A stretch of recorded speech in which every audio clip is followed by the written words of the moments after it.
Diabetes पेशंटमध्ये मधामुळे किंवा गुळमुळे sugar वाढते, ब्लड शुगर वाढते. तर हे आपल्याला लक्षात ठेवायचं आहे. आपण जर आपलं कार्बोहायड्रेट 5% कमी करू तर आपण डायबिटीज होण्याची शक्यता कमी करू शकतो. शुगर कंट्रोलमध्ये पाहिजे, बीपी कंट्रोलमध्ये पाहिजे, कोलेस्ट्रॉल कंट्रोलमध्ये पाहिजे, आपण पथ्य पण पाळायला पाहिजे आणि एक्सरसाइज पण. हे सगळं एकत्र व्हायला पाहिजे. प्रमाण पण महत्वाचं आहे. मधुमेहामध्ये महत्वाचं म्हणजे घरातलं जेवण, आपलं पारंपरिक जेवण, आणि हे आपण नेहमीच लक्षात ठेवायला पाहिजे.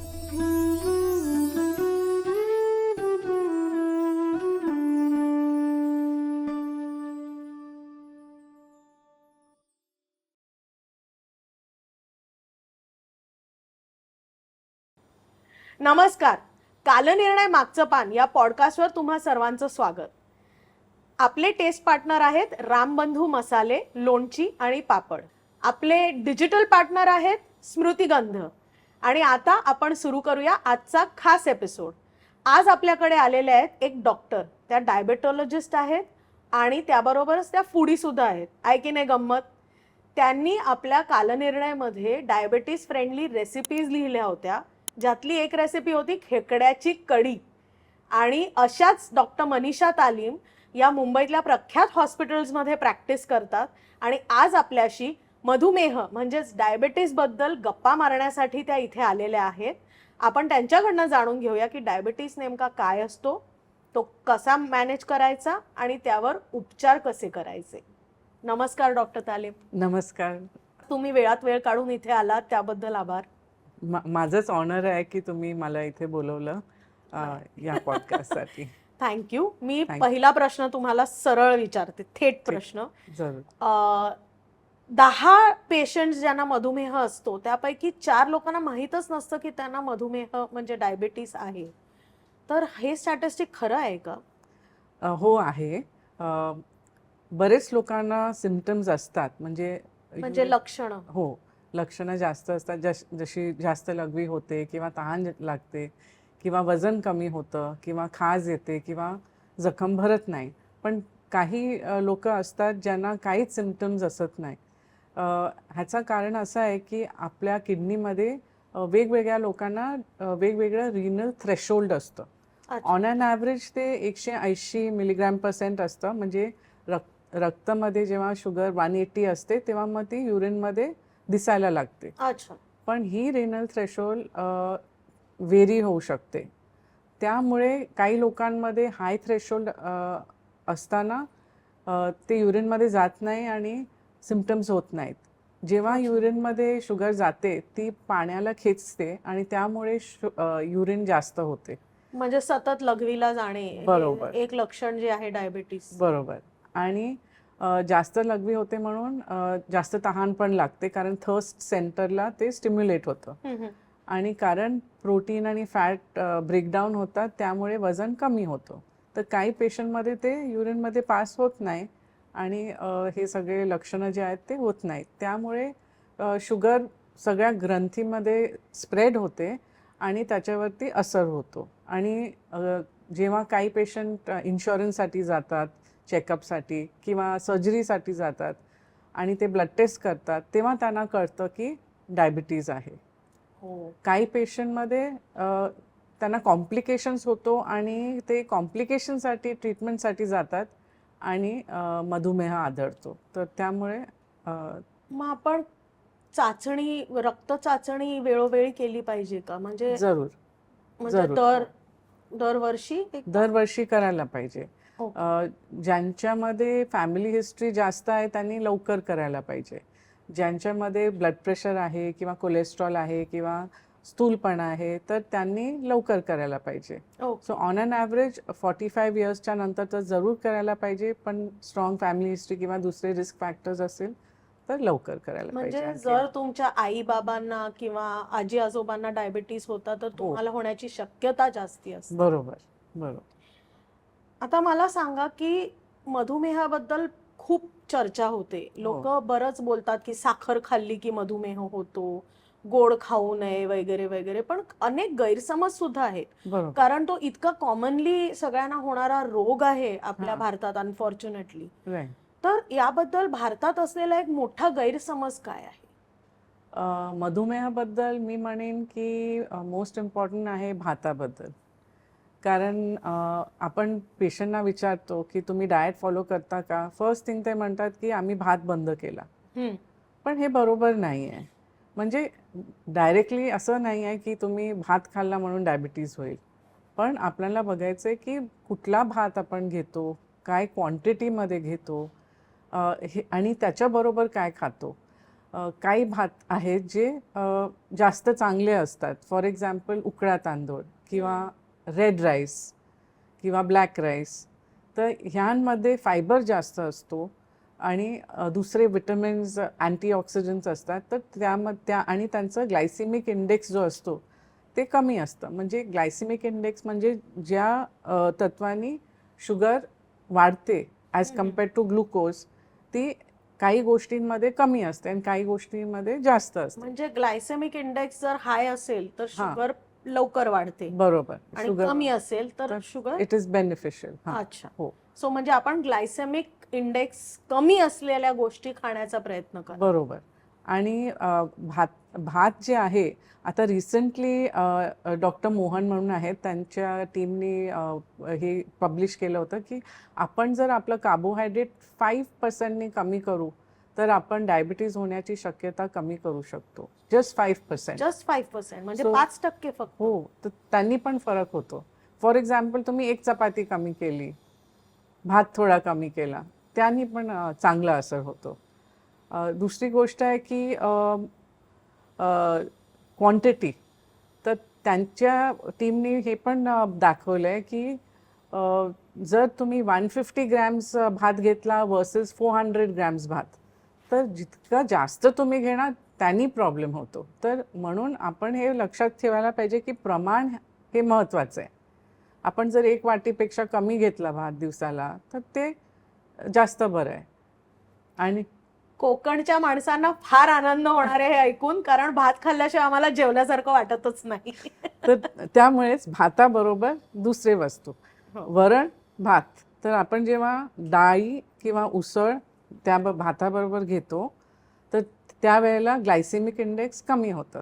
ओ, so that is also important. म्हणजे तुम्ही भात खाताय तो कसा खाताय आणि किती खाताय हां. हे महत्वाचं हां, आहे. फक्त भात नाही, भाताबरोबर दुसरे वस्तू आणि भाताचं क्वांटिटी कमी करा. ओके.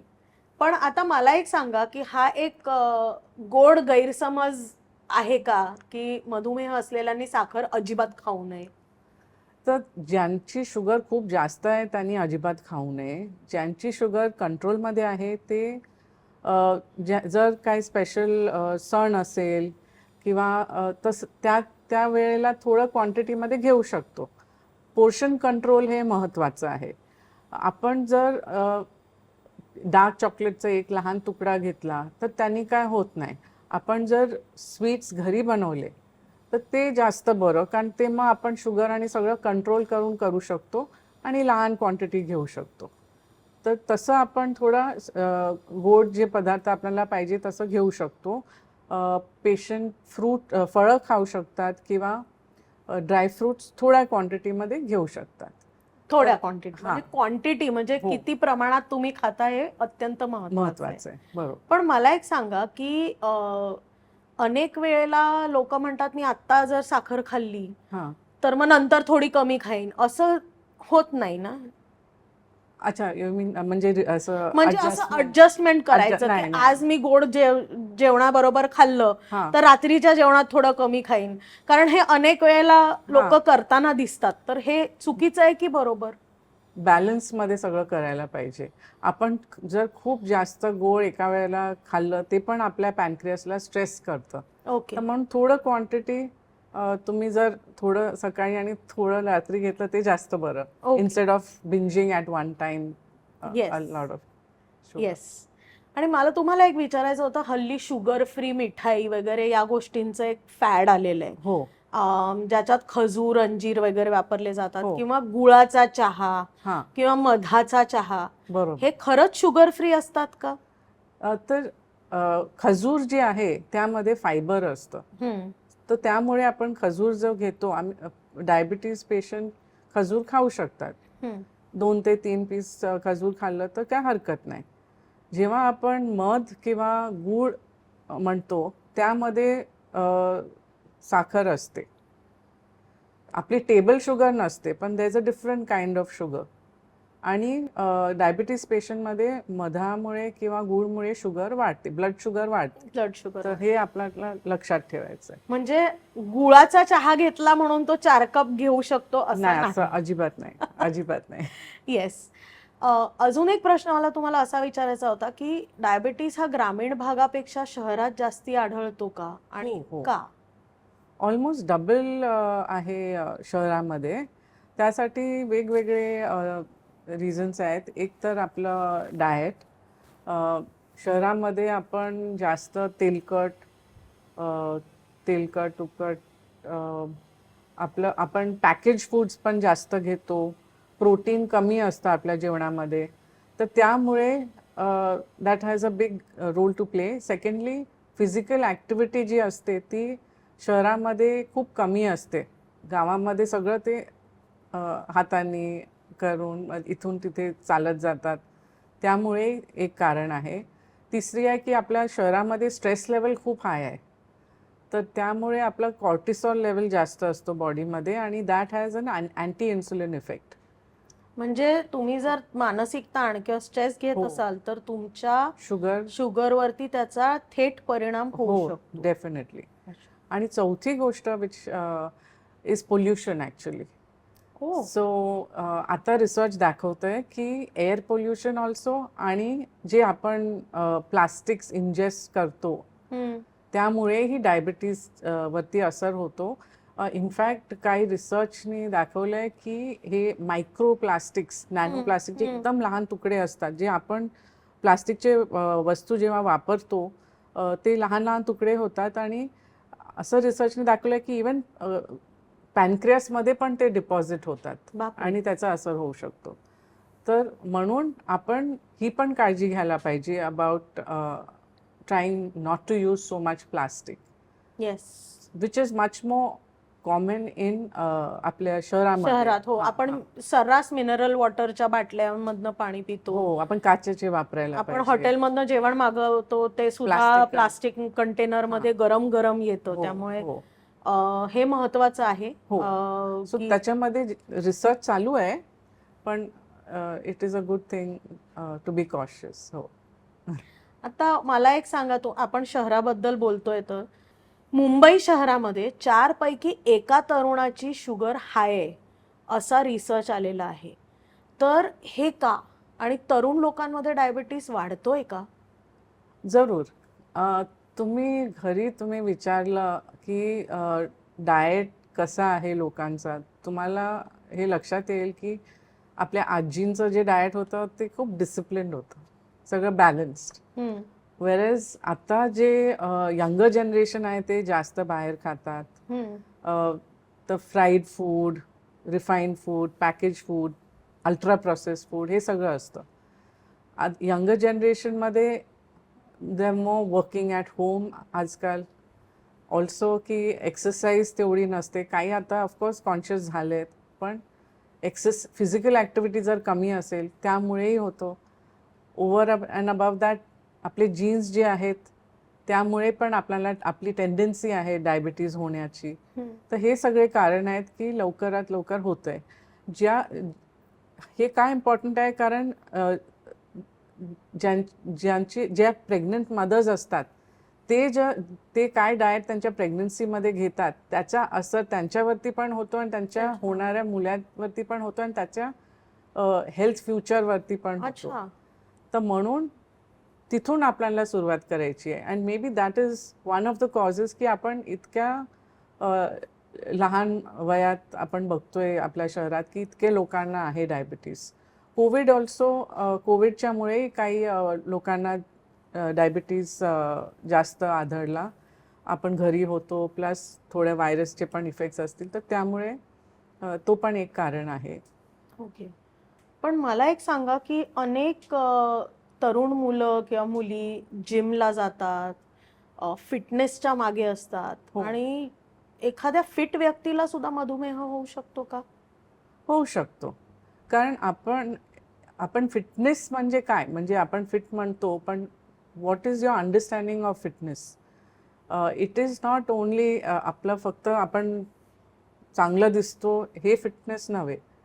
आपली बॉडी फिट व्हायला पाहिजे, तर सगळं बॅलन्समध्ये पाहिजे.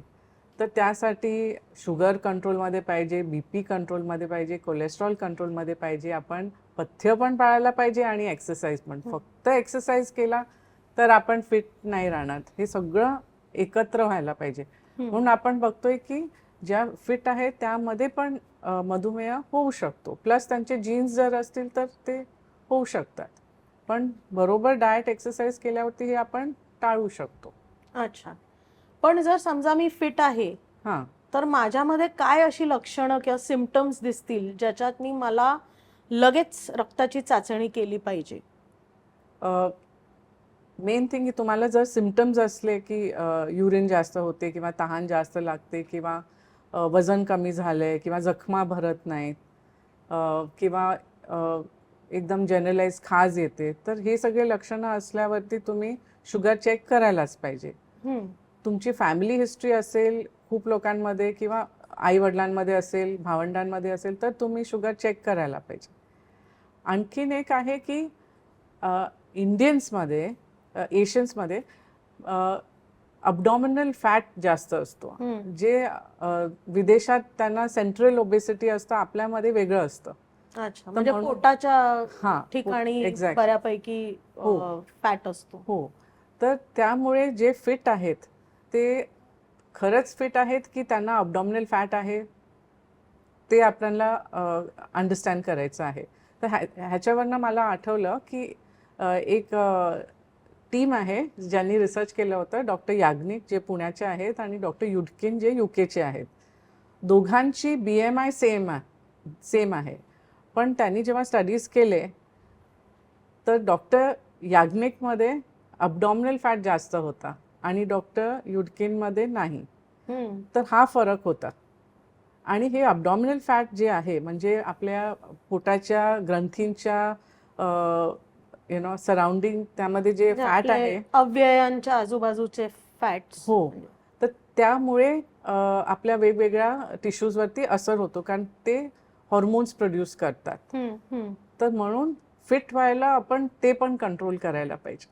आणि म्हणूनच इंडियन्समध्ये आपण म्हणतो की त्यांना एक्सरसाइज वेगळा लागतो, म्हणजे जास्त वेळ करावं लागतं आणि फक्त वॉकिंग नाही पण स्ट्रेंथनिंग एक्सरसाइजेस पण लागतात. कारण आपल्यामध्ये फक्त फॅट लॉस नाही, आपल्यामध्ये फॅट लॉस इम्प्रूव्ह करायचं आहे आणि आपल्याला मसल इम्प्रूव्ह करायचं आहे. फॅट लॉस करून मसल लॉस नको आहे आपल्याला मसल इम्प्रूव्ह करायचं आहे. आपल्याला बेसिकली आपले मसल्स वाढवायचे आणि मसल्सची काळजी घ्यायची. बरोबर बरोबर.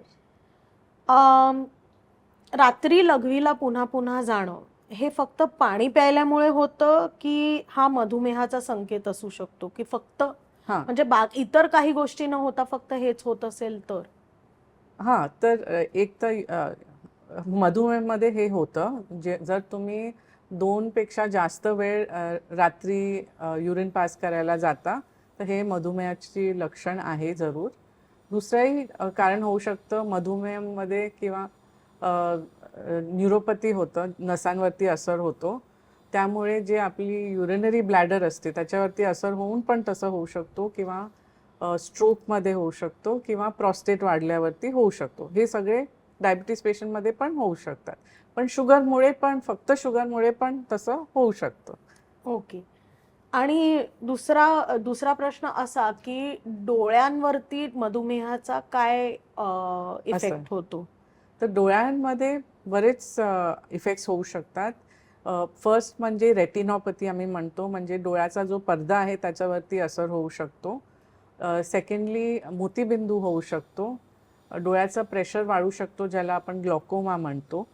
तर हे 3 मेन आहेत आणि त्यामध्ये मोस्ट इम्पॉर्टंट आहे रेटिनॉपॅथी, कारण त्याचे लक्षणं नसतात अगोदर आणि म्हणून दर मधुमेह पेशंटनी आपली डोळ्याची चेकअप दरवर्षी करायलाच पाहिजे, काही त्रास नसेल तरी. दरवर्षी दरवर्षी. डोळे तपासून घ्या. हो. आणि ग्लॉकोमा किंवा मोतीबिंदूचं ऑपरेशन करून रिव्हर्स हो. करता येतो. हो. ग्लॉकोमा किंवा रेटिनोपॅथीवरती काही उपचार? उपचार आहेत का? तर ग्लॉकोमासाठी ड्रॉप्स असतात, ग्लॉकोमासाठी सर्जरी पण असते. रेटिनॉपॅथीवरती किती रेटिनॉपॅथी आहे त्याच्यावरती आहे. काही लोकांना लेझरची ट्रीटमेंट लागते, काही लोकांना इंजेक्शन्स लागतात डोळ्यामध्ये.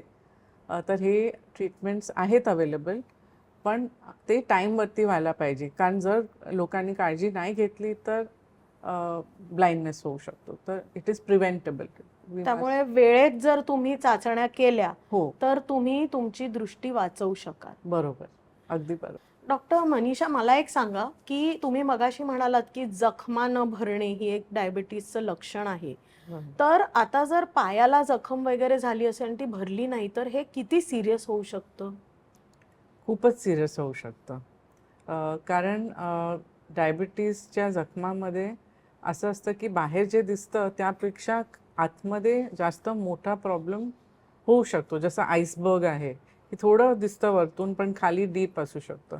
म्हणून जखम लहान असतानाच त्याचं ट्रीटमेंट पटकन करून जर आपण नाही केलं तर ते आत पसरत जाऊ शकतं. अच्छा. कारण डायबिटीजमध्ये 2 इश्यूज असतात डायबिटिक फूटमध्ये, की पायाची संवेदना कमी असते किंवा डायबिटीसचं जी रक्तवाहिनी असतात त्यांच्या शरीरात ते नॅरो होऊन जातात, ब्लॉक होऊन जातात. तर ह्या दोन्ही कारण फूट प्रॉब्लेम जास्त होऊ शकतात. म्हणजे काळजी घेतली पाहिजे. एकदम काळजी घेतली पाहिजे. शुगर नियंत्रणमध्ये ठेवली पाहिजे. कारण जेव्हा शुगर जास्त असते तेव्हा जे आपले बॉडीचे व्हाईट ब्लड सेल्स असतात ते जंतूच्या विरोध काम करू शकत नाहीत बरोबर. म्हणून इन्फेक्शन जास्त असतो. प्लस शुगर जास्त असते तर it is like a party for the bacteria, की ग्लुकोज पार्टी आहे ना, की त्यांना जास्त ग्लुकोज मिळते, ते जास्त मल्टिप्लाय होतात. तर म्हणून आपली शुगर कंट्रोलमध्ये ठेवणं आणि पायाच्याबद्दल काळजी घेणं खूप इम्पॉर्टंट आहे. थँक्यू. आणि दुसरं एक म्हणजे मी प्रत्येक अवयवात जाते, पण किडनी फेल्युअर सुद्धा डायबिटीसच्या पेशंट्समध्ये अनेकदा आढळून येतं. तर त्याचं काय कारण आहे? बेसिकली कारण if you see the root problem is the same, की आपल्या बॉडीचे ब्लड वेसल्समध्ये ब्लॉकेज होऊ शकतात. किडनीमध्ये असलं तर किडनीचे ब्लड वेसल्स जेव्हा ब्लॉक होतात तर आपण किडनीमध्ये नेफ्रोपॅथी बघतो. ते ब्लड वेसल्स अफेक्ट होतात आणि बॉडीची फिल्ट्रेशन जी सिस्टम असते ती हे अफेक्ट होऊन जाते डायबिटीजमुळे. तर ह्याला आम्ही नेफ्रोपॅथी म्हणतो. तर नेफ्रोपॅथीमध्ये पेशंटच्या चेहऱ्यावरती सूज असते किंवा पायावरती सूज असते किंवा युरिनचं प्रमाण कमी होतं, हे सगळे लक्षणं आहेत की नेफ्रोपॅथीचं. आणि ते न होण्यासाठी रेग्युलरली BP, शुगर आणि कोलेस्ट्रॉल हे तिन्ही आपण नियंत्रणमध्ये ठेवले पाहिजेत. किडनीचे कॉम्प्लिकेशनसाठी आणि दुसऱ्या कॉम्प्लिकेशनसाठी. म्हणजे हार्ट अटॅक सुद्धा होऊ शकतो का डायबिटीसमुळे? हो हो, होऊ शकतो जरूर. तसंच जेव्हा हार्टचे ब्लड वेसल्स अफेक्ट होतात तर हार्ट अटॅक होतो. आता डायबिटीसमध्ये काय होतं की काहीदा त्यांना सिम्पटम्स नसतात, ज्याला आम्ही सायलेंट हार्ट अटॅक म्हणतो. जेव्हा न्यूरोपॅथी होते म्हणजे जर नसांवरती असर होतो तर हार्टच्या सराउंडिंगला पण नर्व्स असतात आणि ते जर इन्व्हॉल्व झाले की काही डायबिटीस पेशंटमध्ये ते चेस्ट पेन होत नाही, बिकॉज ऑफ म्हणजे संवेदना होत नाही त्याची. नाही म्हणून त्यांना कळत नाही. काही पेशंटमध्ये क्लासिकल जो चेस्ट पेन होतो हार्ट अटॅकचा, इन्स्टेड ऑफ दॅट त्यांना ब्रेथलेसनेस होतो, दम लागतो किंवा ॲसिडिटीसारखं वाटतं. तर अशी लक्षणं जे आम्ही अँजायना इक्विव्हॅलन्स म्हणतो तसंही होऊ शकतो. अच्छा. हां, तर हे डायबिटीजमध्ये आढळू शकतं. तर हार्टचे इश्यूज होऊ शकतात. आता तुम्ही म्हणालात तसं काळजी घेतली पाहिजे. आता काळजीचा एक भाग आहे औषधं वेळेवरती घेणं. बरोबर. पण ही औषधं एकदा सुरू केली डायबिटीसची की ती आयुष्यभर घेतच राहावी लागतात की कुठेतरी थांबता येतं?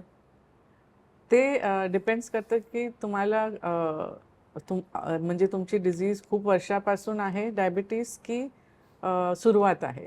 जेव्हा सुरुवात असते तेव्हा जर आपण बरोबर पाळलं, आपली पथ्य पाळले, एक्सरसाइज केलं, वजन कमी केलं, तर मग ते कमी होऊ शकतात. पण जेव्हा एकदा सेट झालं आणि खूप वर्ष झाली, तर मग औषधं बंद करणं इज नॉट पॉसिबल. औषधं अडजस्ट करावी लागतात, कमी जास्त तसं करावी लागतात. म्हणजे डायबिटीस हा बरा होत नाही.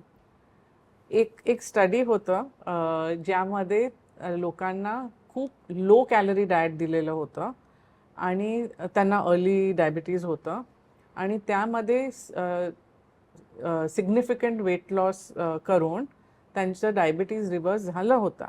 पण 50% लोकांमध्ये ते परत झालं आणि ती जो स्ट्रिक्ट डाएट होती ती खूप डिफिकल्ट होती.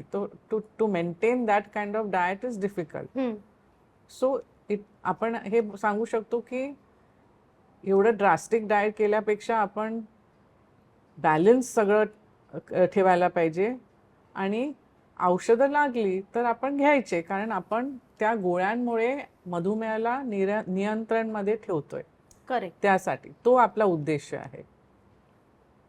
व्हेरी तुम्ही खूप छान समजावलं हे की औषधांकडे नेगेटिव्हली बघायचा दृष्टिकोन आपल्याला जरासा बदलला पाहिजे. औषध आपल्या मदतीसाठी असतात. हो. मला एक सांगा, तुम्ही दिवसाला शेकडो पेशंट्सना भेटता, त्यामुळे डायबिटीसची अशी एखादी गोष्ट की जी तुमच्या खास लक्षात राहिली असेल किंवा धक्कादायक असेल? हां, आहेत बरेच तसे. मी एक सांगेन की आमचा एक पेशंट होता जो he came back from vacation. He had actually gone to त्यांनी ते व्हेरियस टेम्पल्स बघायला गेला होता आणि समर होतं.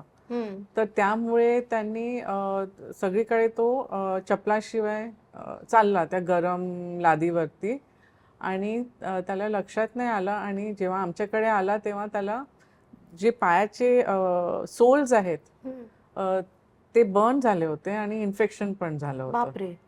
तर हे ह्यामुळे झालं कारण त्याला न्यूरोपॅथी होतं, त्याला पायाची संवेदना कमी होती.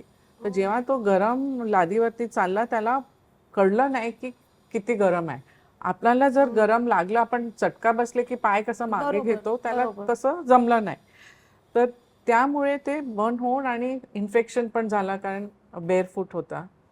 तर आणि मग त्याला ऑफकोर्स अँटीबायोटिक्स लागले, बेड रेस्ट लागलं, सर्जरी लागलं. तर हे सगळं होऊ शकतं. एखादी छोटीशी गोष्ट हो वाढून किती मोठी होऊ शकते. म्हणजे first of all regularly checkup करायला पाहिजे की न्यूरोपॅथी आहे का नाही, आणि जर न्यूरोपॅथी असेल तर न्यूरोपॅथी नसेल तरी बेअरफूट चालू नका, चपलाशिवाय चालू नये. म्हणजे पायांची विशेष काळजी घ्यायला पाहिजे. हो हो, घ्यायलाच पाहिजे. आणि दुसरी एक गोष्ट म्हणजे आता तुम्ही म्हणालात की चाचण्या करत राहिलं पाहिजे, तर मला एक सांगा की घरच्या घरी आजकाल मशीन्स मिळतात साखर तपासायला. हो. ही साखर तपासताना काही चुका होतात का? म्हणजे काही सिली मिस्टेक्स आपण ज्यांना म्हणतो, बरोबर, ते होण्याची शक्यता असते का? जरूर असते. द मोस्ट कॉमन थिंग मी सांगू शकेन की पेशंटनी बघायला पाहिजे की स्ट्रिप्सचं एक्सपायरी डेट केव्हा आहे. ते खूप महत्वाचं आहे, कारण जर तुमची स्ट्रिप्स एक्सपायर झाली असेल तर मग ते रीडिंग रॉंग येईल. त्यासाठी ती एक आहे. सेकंडली, जेव्हा तुम्ही चेकिंग करता पहिल्यांदा तुमचा बोट स्पिरिटनी पुसा. अल्कोहोल स्वॉब्स पण येतात, तर ते पुसून आपण थोडा वेळ द्यायला पाहिजे ते अल्कोहोलला थोडं ड्राय व्हायला, कारण alcohol has got sugar in it. तुम्ही ते ओलं आणि इमिजिएटली केलं तर ते रीडिंग बरोबर नाही येणार. तर पुसा, सुकू द्या आणि मग प्रिक करा. ओ, हे किती छान आणि सोपं समजावलं तुम्ही. आणि ते अल्कोहोल स्वॅब महत्वाचं आहे कारण ते डिसइन्फेक्ट करतो. बरोबर. त्यामुळे इन्फेक्शनची शक्यता कमी होते. बरोबर. हे तर तुम्ही छान सांगितलंच. आता आपण थोडा परंपरेकडे वळूया. आपलं जे भारतीय डाएट आहे, म्हणजे अनेक आज्या आया सांगतात की आपल्या भारतीय पद्धतीने खा. तुम्ही जसं मगाशी म्हणालात की भातात उसळ मिसळा किंवा डाळ मिसळा म्हणजे त्याचा ग्लायसेमिक इंडेक्स खाली येतो. तसे पारंपरिक काही गोष्टी चांगल्याही असतात, पण काही गोष्टी घातकही असतात. तर आपल्या पारंपरिक आहारातल्या काय गोष्टी घातक आहेत आणि काय गोष्टी चांगल्या आहेत? मी काही आयटम्स सांगते. म्हणजे एक तर थालीपीठ मल्टीग्रेन आहे, फायबर हो. जास्त असतो, त्यामध्ये डाळी पण असतात आणि होल ग्रेन्स पण असतात, राईट. हो. तर त्यामुळे ते सगळं बॅलन्समध्ये असतं. So thalipeeth is good breakfast to have. आणि आपण ते दही बरोबर घेऊ शकतो. नॉट नेसेसरी की बटर बरोबरच घ्यायला पाहिजे, दही बरोबर पण घेऊ शकतो. तसं आपण थोडं ॲडजस्ट करू शकतो. हेल्दी डाएटमध्ये मी म्हणेन की कुळीथचं पिठलं. कुळीथ मध्ये प्रोटीन फार चांगल्या क्वांटिटीमध्ये असतं. तर कुळीथ आपण रोज एक नवीन डाळ घेऊ शकतो, पण आठवड्यातनं एकदा तरी कुळीथ घ्यायला पाहिजे. कारण अच्छा. That will provide you a variety also आणि तुम्हाला प्रोटीन पण बरोबर मिळेल. तिसरा आयटम मी म्हणेन, आता आपण उकळी तांदूळच्या बद्दल बोललो होतो, तर त्याची पेज बनवतो, पण ते फक्त पेज नाही घ्यायची, त्याच्याबरोबर काहीतरी घ्यायचं. आय थिंक कस्टम आहे की माशाबरोबर, थोडा मासा बरोबर खाऊ शकतो, भाजलेल्या माशाच्या तुकडा बरोबर हा किंवा तर किंवा थोडं उसळ बरोबर खाऊ शकता, टू हो. Bring down the glycemic index. म्हणजे प्रोटीन कार्बोहायड्रेट बरोबर बरोबर. कंबाईन केलं की तुमचा ग्लायसेमिक इंडेक्स थोडा खाली येतो. बरोबर बरोबर. तर क्वांटिटी ऑफ कार्बोहायड्रेट कमी ठेवायची आणि थोडं प्रोटीन ऍड करायचं. ओके. पण हे आपले ट्रेडिशनल जे वस्तू आहेत हे खूप हेल्दी आहेत. हो. आणि अनहेल्दी तुम्ही बघणार तर भजी किंवा पकोडा, असं सगळं जे काय तेलकट असतं त्यामध्ये ते त्यांनी फ्री रॅडिकल्स होतात आणि ते फ्री रॅडिकलचा आपल्या वेगवेगळ्या टिश्यूजवरती असर होतो. तर हे वस्तू आपण तळलेल्या गोष्टी कमी करायलाच पाहिजे. हो. पण मला एक सांगा, आता तुम्ही म्हणाला तसं कार्बोहायड्रेट आणि प्रोटीनचं कॉम्बिनेशन, पण आपला जो ट्रेडिशनल इंडियन ब्रेकफास्ट आहे त्यात खूप कमी वेळा हे आढळतं. म्हणजे इडली सांबार वगैरे ठीक आहे, पण आपण पोहे उपमा खातो त्यामध्ये काही प्रोटीन जात नाही. मग अशा वेळेला काय करायचं? पोहेमध्ये आपण शेंगदाणे टाकायचे, शेंगदाणे किंवा स्प्राउट्स टाकायचे. उपमामध्ये पण सेम थिंग करू शकतो. तर तसं घेऊ शकतो आपण. ओके. म्हणजे प्रोटीन हे तुमच्या प्रत्येक आहारात असलंच पाहिजे. हो हो हो. येस. आता मला एक सांगा की आपण हे करतोय, हे आपण करतोय सोशल मीडियावरती. म्हणजे युट्यूब हे एक शेवटी सोशल मीडियाचंच वाहन आहे. बरोबर. तंत्रज्ञान, सोशल मीडिया यामुळे लोकांना माहिती खूप मिळायला लागली आहे. पण याचा आपल्या तब्येतीवर दुष्परिणाम होतो का? दॅट डिपेंड्स ऑन तुम्ही काय कुठल्या चॅनल्स बघता, कुठल्या हँडल्स फॉलो करता. तर आपण जे रिस्पॉन्सिबल चॅनल्स आहेत, हँडल्स आहेत ते बघायचे. हो. इन्फॉर्मेशन इम्पॉर्टंट आहे, कारण अवेअरनेस जे आपण करतो ते महत्त्वाचं आहे. कारण मधुमेहाबद्दल अवेअरनेस पाहिजेच. आता पु ल देशपांडेंनी सांगितलं होतं की क्रिकेट खेळायच्या पेक्षा चर्चा जास्त आहे. तसंच डायबिटीजबद्दल पण आता चर्चा आहे, अवेअरनेस आहे म्हणून चर्चा आहे, पण फक्त चर्चा नको, आपण ॲक्शन पण घ्यायला पाहिजे. तसंच ते सोशल मीडियाचं, की सोशल मीडिया पाहिजे, अवेअरनेससाठी पाहिजे, पण राईट चॅनल्स पाहिजे, बरोबर इन्फॉर्मेशन पाहिजे, मग आपण we can make a difference, but the patient has to take the action. Correct. It depends on him. पण मला एक सांगा, डायबिटीस हा मॅनेज करायचा आजार आहे, हे तुम्ही आत्ताच सांगितलं. हो. औषधं घेऊन, रक्तातल्या साखरेवर नियंत्रण ठेवून. तर हे जे मॅनेजमेंट आहे त्यामध्ये तंत्रज्ञानाचा म्हणजे टेक्नॉलॉजीचा काय रोल असू शकतो? आता वी हॅव टू वेज की आम्ही शुगर घरी चेक करतो. एक आहे की ग्लुकोमीटर आणि दुसरं आहे सेन्सर, CGMS म्हणतो, जे इंटरस्टिशियल फ्लुइडनी आपण चेक करतो. सेन्सर हाताला लावतात आणि त्यामुळे कळतं. तर बरेच स्टडीज झालेत आणि त्यामध्ये असं दाखवलं आहे की शुगर, जे HbA1c आहे की दुसरे जे टेस्ट आहेत त्यांच्यामध्ये इम्प्रूव्हमेंट होतो जर लोक स्वतः मॉनिटर करतात, त्यांना आयडिया येते त्यांच्या जेवणाबद्दल, त्यांच्या लाईफस्टाईलबद्दल, आणि ते चेंजेस करतात आणि ते ट्रान्सलेट होतं की कॉम्प्लिकेशन्स कमी होतात. तर जरूर गॅजेट्स आर इम्पॉर्टंट, पण how often to do it that is to be individualized. आणि असं नाही की आपण फक्त तंत्र करत बसलो. मेन थिंग इज की आपली क्वालिटी ऑफ लाईफ इम्प्रूव्ह व्हायला पाहिजे. आणि आपण फक्त तेच करत बदलू तर हाऊ कॅन आपण एन्जॉय कसं करू. बरोबर. तर ते बॅलन्समध्ये ठेवायला पाहिजे. अगदी. आणि आजकाल बरेचसे ऍप्स वगैरे सुद्धा आलेले आहेत ज्याच्यामध्ये तुम्ही तुमचं शुगरचं रेकॉर्ड वगैरे ठेवू शकता. हो. तर असे हे जे ऍप्स आहेत ते वापरावे का, की तो अतिरेक होतो तंत्रज्ञानाचा? तेच आहे की तुम्ही फक्त ते करत बसू नका. ते तुम्ही यूज करू शकता एका आयडियासाठी, ग्राफसाठी की ट्रेंड कशी आहे. पण तुम्ही 24 तास तेच करत बसले, रोज करत बसले आणि दुसरं काहीच करत नाही बसले तर काय फायदा. तर जरूर घ्या, पण टेक्नॉलॉजी शुड बी एक one part of it. It shouldn't be a whole life. म्हणजे डिटॉक्स पण पाहिजे टेक्नॉलॉजीवरनं. अच्छा. म्हणजे मी तर तुम्हाला हे पण विचारणार होते की अनेक वेळा लोक रात्री डूम स्क्रोलिंग जे म्हणतात हां, त्याच्यामुळे झोप कमी होते, तर झोपेचा डायबिटीस वरती परिणाम होतो का? जरूर आहे, जरूर आहे. कारण त्याच्यामुळे हॉर्मोन्सवरती असर होतो, आपल्या सिर्कॅडियन रिदमवरती असर होतो आणि all that affects insulin sensitivity.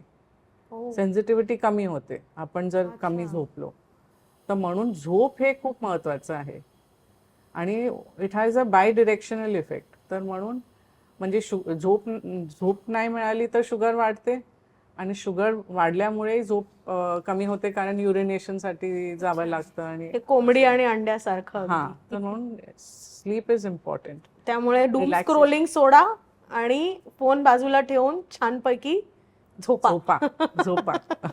Doctor Manisha, एक तुम्ही मगाशी म्हणालात की स्थूल असलेलं किंवा वजन जास्ती असेल जर, तर तुम्हाला डायबिटीसचा धोका जास्ती असतो. तर वजन कमी करताना सुद्धा ब्लड शुगरचा इफेक्ट असतो. बरोबर. कारण तुम्हाला ब्लड शुगरच्या हिशोबाने भूक वगैरे लागते. तर वजन कमी करायला व्यायाम करायच्या आधी अनेक लोक प्रोटीन शेक किंवा एनर्जी बार्स वगैरे खातात. तर हे योग्य आहे का? एक तर आपण बॅलन्स डाएट ठेवायला पाहिजे. डाएट हे कस्टमाइज करायला पाहिजे, इंडिव्हिज्युअलाइज करायला पाहिजे. सगळ्यांसाठी एक असं फॉर्म्युला नाही आहे.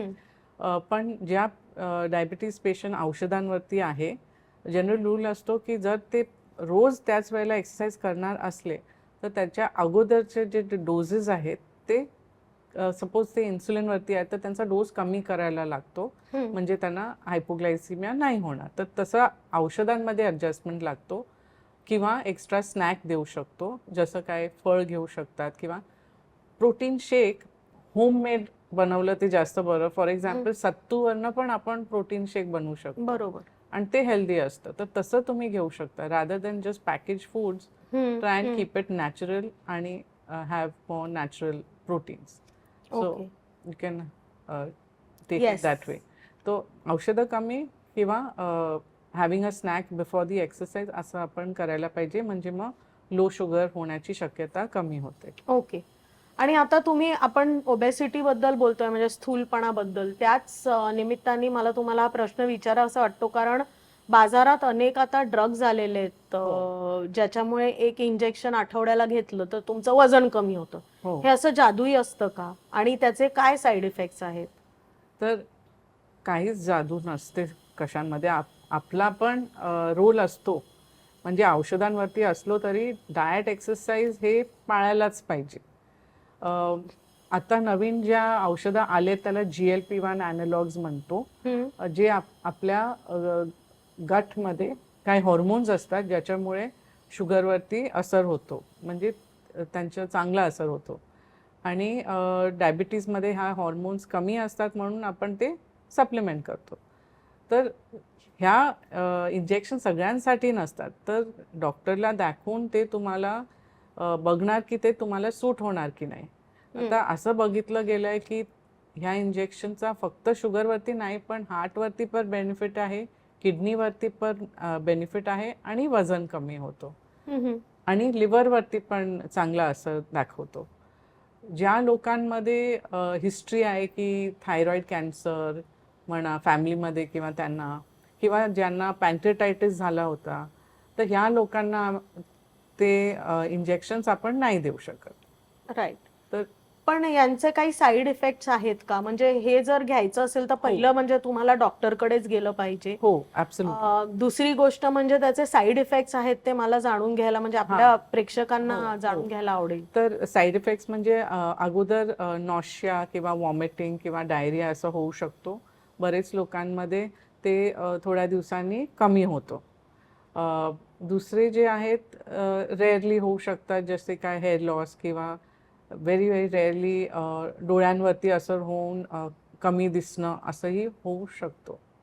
तर ते आपल्याला माहिती म्हणजे पाहिजे. डॉक्टरच्या देखरेखीखालीच तुम्ही ही औषधं घेऊ अगदी शकता. अगदी हे महत्वाचं आहे. हो. आणि आपली लक्षण असं व्हायला पाहिजे की चांगलं दिसणं नाही फक्त, पण हेल्थच्या साठी आपण ते औषध त्या निमित्ताने घ्यायला पाहिजे. आणि औषध घेतलं तरी सुद्धा तुम्हाला डाएट आणि एक्सरसाइज हे करायचंच हो, आहे. कारण जेव्हा वेट लॉस होतो तो मसल लॉस पण थोडा होऊ शकतो. हो. म्हणून proper protein in the diet important आहे आणि मसल स्ट्रेंथनिंग एक्सरसाइजेस इम्पॉर्टंट आहेत. पण ते तुमच्या डॉक्टरच्या हे ॲडवाईसच्या बरोबर करायचं आहे. कारण काही लोकांमध्ये हार्टचा इश्यू असेल, तर म्हणून तो एक्सरसाइज आणि डाएट आणि ते सगळं मॅच व्हायला पाहिजे. बरोबर. तर असंच नाही की कोणीतरी असंच ओव्हर द काउंटर केलं, तसं नाही चालणार. असं नाही चालणार. नाही. कारण अनेक लोकांना वाटतं, म्हणजे मलाही वाटलं की जादूची छडी आहे का? हां. आणि तुम्ही आता सांगितलं तसं इम्पॉर्टंट ड्रग. आता त्याचे इतकेच इफेक्ट्स आहेत जे चांगले आहेत, पण मग आपण ते बरोबर पेशंट डॉक्टरच्या देखरेखीखाली आणि एक्सरसाइज म्हणजे there is no substitute for hard work in short. बरोबर आहे. त्यामुळे मेहनत ही करावीच लागणार आहे. अगदी अगदी.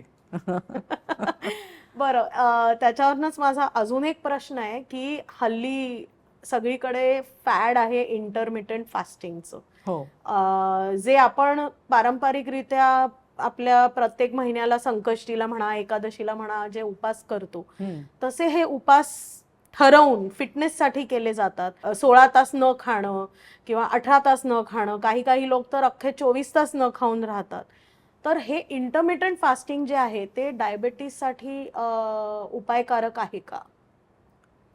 ज्यांना औषधं नाही आहेत, फक्त जे डाएटवरती आहेत, तर दिस इज एक ऑप्शन डाएटचा. कारण त्यांनी शुगर कमी होते आणि वजन कमी होतं. ज्या लोकांमध्ये औषधं आहेत आणि त्यांनी खूप मोठा गॅप ठेवला न खाता, तर त्यांना लो शुगर होण्याची शक्यता आहे. आता लो शुगर महत्त्वाचं आहे, कारण लो शुगरचे पण साईड इफेक्ट्स होऊ शकतात. जसं काय सिरियस साईड इफेक्ट्स, पहिल्यांदा तर थरथर किंवा चक्कर येणे, घाबरल्यासारखं वाटणे, धडधड, थरथर हे सगळे आहेत. पण जर ते बरोबर टाईमवरती करेक्ट नाही केले तर मेंदूला बरोबर ग्लुकोज मिळत नाही, पेशंट ला फिट येऊ शकते किंवा अनकॉन्शियस होऊ शकतात किंवा इवन वर्स दॅन दॅट. तर म्हणून हायपोग्लायसिमिया टाळायला आपण पाहिजेच. आपण असं नाही कंडिशन ठेवायला पाहिजे जिथे जास्त हायपोग्लायसिमियाचा रिस्क आहे. म्हणून ज्या पेशंटमध्ये खूप जास्त गोळ्या आहेत, इन्सुलिन आहेत, तर त्यामध्ये आपण इतके मोठे गॅप ठेवणं हे बरोबर नाही. ते if it has to be done, it has to be with consent of the doctor, आणि डॉक्टर मॉनिटर करून ते सांगू शकतील की तुम्ही तसं करू शकता की नाही. ओके. म्हणजे एकंदरीत डॉक्टर हा तुमचा बेस्ट फ्रेंड आहे. ठेवाच ते. बरं, मला एक सांगा की आपण ग्लायसेमिक इंडेक्स बद्दल बोललो मगाशी. हो. तर आता डाएट बद्दल बोलतोच आहोत, तर मी विचारते की ग्लायसेमिक इंडेक्स हा कसा ओळखावा? म्हणजे आता मैदा, साखर या गोष्टी वाईट आहेत हे आपल्याला माहित आहे. बरोबर. पण अनेक वेळा आपल्याला वाटतं की आपण एखादं फळ खातोय म्हणजे अगदी हेल्दी खातोय, पण त्याचा ग्लायसेमिक इंडेक्स वर किंवा खाली असू शकतो. बरोबर. तर ग्लायसेमिक इंडेक्स कसा ओळखावा? चार्ट्स असतात ग्लायसेमिक इंडेक्सचे, आणि जे जास्त आहे आता 3 रेंजेस असतात, लो, मीडियम आणि हाय. तर 55 आणि 70च्या मध्ये आहे ते medium. More than 70 will be high, less than 55 is low. तर आपण जास्त करून लो ग्लायसेमिक इंडेक्सचे फूड्स आपण घ्यायला पाहिजे. जे होल ग्रेन्स आहेत म्हणा, तर ते लो ग्लायसेमिक इंडेक्स असतात. आणि जर आपण फक्त त्याच्यावरती फोकस केला ते पण नको, कारण आता आईस्क्रीम सारखं आहे त्याचं ग्लायसेमिक इंडेक्स लो आहे, त्याचा अर्थ नाही की ते पाहिजे. मी हा, खुश झाले 2 हा. मिनिटं. सो इट इज ऑल्सो काय न्यूट्रिशन आहे त्या फूडमध्ये ते पण महत्वाचं आहे, हो. आणि किती क्वांटिटीमध्ये तुम्ही घेतात ते पण इम्पॉर्टंट आहे. म्हणून एक टर्म असतो ग्लायसेमिक लोड, की तुम्ही किती क्वांटिटी घेतायत त्या वस्तूचं. सपोज तुम्ही कलिंगड खाल्लं पण थोडं क्वांटिटी खाल्लं तर ते चालेल, खूप जास्त खाल्लं तुमची शुगर वाढणार आहे. हो. तर प्रमाण पण महत्वाचं आहे, फक्त ग्लायसेमिक इंडेक्स नव्हे. आणि तो प्रश्न होता अगोदर की मैदा किंवा शुगर, ते दोघांचे ग्लायसेमिक इंडेक्स जास्त आहेत. मैद्याचं तर आणखीन जास्त आहे. पण आपल्याला पाहिजे की कार्बोहायड्रेट्स जे आपण घेतो ते स्लो पाहिजेत, कारण आपण स्लो कार्बोहायड्रेट घेतले तर शुगर तेवढी पटकन नाही वाढणार, ज्याने त्रास होईल. आपण जेवताना पण तसंच करायचं की स्लो खायचं. आपण जेवणाचं क्वांटिटी पण आपण कमी खाऊ, कारण जर आपण स्लोली जेवू, माइंडफुली जेवू, तर थोड्या क्वांटिटीमध्ये आपलं पोट भरेल. That satiety is there. तर ते आपण आपलं जेवण थोडं लांबायला पाहिजे. पटपट पटपट काही लोक घेतात ना, म्हणून फोन आपल्याकडे बघून आणि टक टक. आयुर्वेदात म्हणजे आपल्याकडे म्हटलंय की उभ्या उभ्या खाऊ नये, बसून खावं. बरोबर हे त्यासाठीच असावं बहुतेक. बरोबर. हो, असेल ते. त्यामुळे डिस्ट्रॅक्शन फ्री इटिंग करेक्ट हे करेक्ट. तुम्ही ते रेकमेंड पाहिजे, करता. ते पाहिजे. त्यांनी Yes. पण चांगला असर होईल तुमच्या शुगरवरती. रिलॅक्स होऊन टाइम घेऊन जेवा, आरामात जेवा, फोनला बघू नका. कारण स्ट्रेसमुळे पण शुगर वाढते. हो, तुम्ही ते मगाशी म्हणालात हा. की ताण असेल तर त्याच्यामुळे लगेच साखर वाढू शकते. थँक्यू डॉक्टर मनीषा, तुम्ही खूप छान सांगितलंय. काही शेवटचे तुमचे थॉट्स आहेत का? म्हणजे शेवटचा एखादा मेसेज द्यायचा आहे का तुम्हाला आमच्या वाचकांना आणि प्रेक्षकांना? जरूर. मला हे सांगायचं आहे की मधुमेहामध्ये सुरुवातपासून शेवटपर्यंत महत्त्वाचं म्हणजे घरातलं जेवण, आपलं पारंपरिक जेवण, आणि हे आपण नेहमीच लक्षात ठेवायला पाहिजे. म्हणजे पारंपरिक जेवण आणि आपल्या घरचं जेवण याच्यामुळे मधुमेहावरती तुम्ही मात नक्की करू शकता. जरूर. Thank you so much doctor Manisha, तुम्ही इथे आलात आणि आमच्याबरोबर गप्पा मारल्यात. आम्हाला इतकं छान समजावलं की डायबिटीज बद्दल असलेली कोणाची भीती असेल ती जरूर गेली असेल. तुम्हाला डॉक्टर मनीषांनी जे काय आज सांगितलं त्यातनं काही खास कळलं असेल तर नक्की कॉमेंट करा आणि आम्हाला सांगा. आता आपण डॉक्टर मनीषांना एका क्विक फायर साठी पकडणार आहोत. तर मी तुम्हाला पटकन प्रश्न विचारणार, तुम्ही पटकन उत्तरं द्यायची. ओके?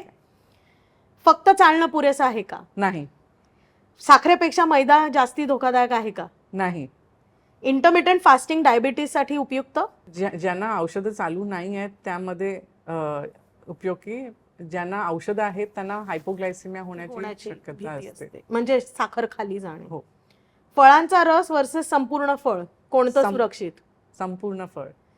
पण पोटॅशियम वरती डिपेंडेंट, तुमचं पोटॅशियम बरोबर राहायला पाहिजे. ओके. चीट डे खरोखर चालतो का? नाही.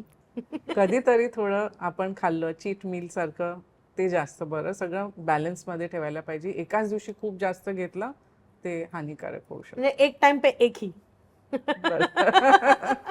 Thank you so much doctor Manisha, आज वेळात वेळ काढून तुम्ही इथे आलात त्याबद्दल. तुम्हाला एक छोटीशी काहीतरी भेटवस्तू द्यायची आहे. कालनिर्णय तर्फे. तुमच्या घरी भिंतीवर कालनिर्णय आहेच मला माहित आहे, पण थोडंसं अजून. थँक्यू. आणि आपले टेस्ट पार्टनर आहेत रामबंधू मसाले, लोणचे आणि पापड.